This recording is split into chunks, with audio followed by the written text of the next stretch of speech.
Princess Mehru चांद महल की ऊंची बालकनी पर खड़ी थी। रात आसमान पर चांद ऐसा चमक रहा था जैसे सिर्फ उसके लिए दिखला हो। हवा उसके लंबे काले बालों को लहरा रही थी। अचानक उसे लगा जैसे कोई आवाज उसका नाम ले रही हो। मेहरू, मेहरू। वो चौंक कर पीछे मुड़ी। कौन? लेकिन वहां कोई न था। वो थोड़ा घबरा गई मगर खुद को संभालकर महल के बाग में आ गई, जहां हजारों रंगों के फूल खिल रहे थे। अचानक एक नीला फूल खुद ब खुद हिलने लगा। मेहरू आगे बढ़ी। ये खुद से क्यों हिल रहा है? फूल के नीचे से एक नीली रोशनी निकली और आसमान की तरफ दौड़ गई। मेहरू घबराकर पीछे हटी। या अल्लाह, ये क्या था? उसी लम्हे महल के दरवाजे पर घोड़े की टापों की आवाज गूंजी। प्रिंस आर्यन आया, हल्की मुस्कुराहट के साथ नीचे उतरा। प्रिंसेस मेहरू, मुझे लग रहा है महल में कुछ अजीब हो रहा है। मेहरू ने तेजी से कहा। आर्यन, मैंने अभी एक अजीब सी रोशनी देखी, शायद कोई खतरा है। आर्यन की आंखें तंग हो गईं। तब हमें फौरन पता लगाना होगा कि ये सब क्यों हो रहा है। दोनों महल से बाहर निकले और जंगल की तरफ बढ़ गए।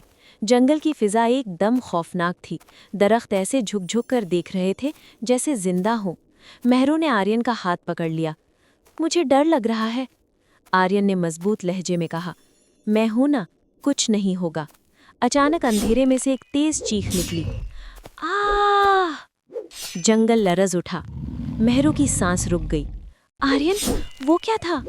फिर एक बड़ा सा शैडो मॉन्स्टर दरख्तों के पीछे से निकल आया। उसकी आंखें सुर्ख थीं और जिस्म धुएं जैसा। मेहरू चीखी। ये कैसे जिंदा है? मॉन्स्टर आगे बढ़ा तो आर्यन तलवार निकालकर आगे खड़ा हो गया। मेहरू, पीछे रहो। मॉन्स्टर ने हमला किया। आर्यन ने बहादुरी से वार रोका, मगर मॉन्स्टर बहुत ताकतवर था। मेहरू कांप रही थी। मैं कुछ नहीं कर सकती, मैं बस देखती रहूं। इसी लम्हे मेहरू के हाथ में पकड़ा चांदी का आईना चमकने लगा। ये क्यों चमक रहा है? उसने आईना मॉन्स्टर की तरफ किया। आईने से एक तेज नीली रोशनी निकली और मॉन्स्टर पीछे हट गया। आर्यन ने जोर से वार किया और मॉन्स्टर धुएं में बदलकर गायब हो गया। मेहरू हैरान, कांपती आवाज में बोली। आर्यन, क्या ये सब मेरे आईने की वजह से हुआ? आर्यन ने उसके हाथ थाम लिए। तुम खास हो मेहरू, तुम्हारे अंदर कोई जादू है जिसके बारे में शायद तुम खुद नहीं जानती। दोनों पहाड़ के ऊपर बाबा सफीर नामी जादूगर के पास पहुंचे। वो बहुत बूढ़ा था, सफेद नूरी दाढ़ी, हाथ में नीला चराग। उसने हल्की मुस्कुराहट से कहा, मैं तुम्हारा इंतजार कर रहा था प्रिंसेस मेहरू। मेहरू हैरान रह गई। मेरा इंतजार क्यों? बाबा सफीर ने चराग ऊंचा किया। क्योंकि तुम वो आखिरी प्रिंसेस हो जो मून स्टोन को बचा सकती हो। अगर मून स्टोन टूट गया तो तुम्हारा पूरा मुल्क अंधेरे में डूब जाएगा। आर्यन ने हैरत से पूछा, लेकिन अंधेरा फैला कौन रहा है? बूढ़े बाबा की नजरें सख्त हो गईं। वो जिस पर तुम सबसे ज्यादा भरोसा करते हो, मिनिस्टर जहीर। मेहरू का दिल डूब गया। जहीर? मगर वो तो हमें बचपन से जानता है। बाबा सफीर ने चराग मेहरू के हाथ में दिया। इसे महल ले जाओ, ये तुम्हें सच दिखाएगा। दोनों जब वापस महल गए तो चराग ने एक कमरे का दरवाजा नीली रोशनी से चमका दिया। आर्यन ने दरवाजा खोला। मेहरू हक्का बक्का रह गई। कमरे के बीच में एक शीशे का डब्बा रखा था। उसके अंदर दिल की शक्ल का चमकता हुआ क्रिस्टल हार्ट। मेहरू हैरान बोली, ये तो मूनस्टोन का हार्ट है। आर्यन ने गुस्से से मुट्ठियां बंद की। जहीर ने इसे चुरा लिया ताकि पूरा मुल्क अंधेरे में डूब जाए। इसी लम्हे जहीर अंदर दाखिल हुआ। तो तुम सब जान गए, बहुत देर हो चुकी।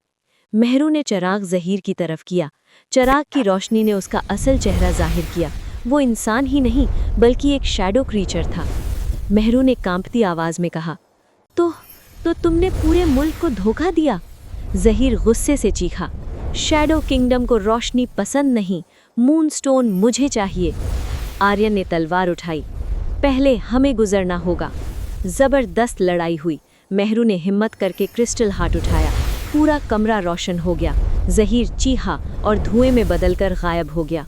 मेहरू ने क्रिस्टल हार्ट लेकर मून पैलेस की छत पर लगे टूटे हुए पत्थर में वापस रख दिया। एकदम पूरे आसमान में रोशनी फैल गई। जंगल, पहाड़, घर सब चांदनी से भर गए।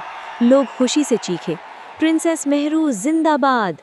आर्यन मुस्कुराकर बोला, तुमने पूरे मुल्क को बचा लिया मेहरू। मेहरू की आंखों में हल्की नमी थी। नहीं आर्यन, हम दोनों ने बचाया। चंद दिन बाद दोनों की शादी हुई। पूरा महल जगमगा रहा था।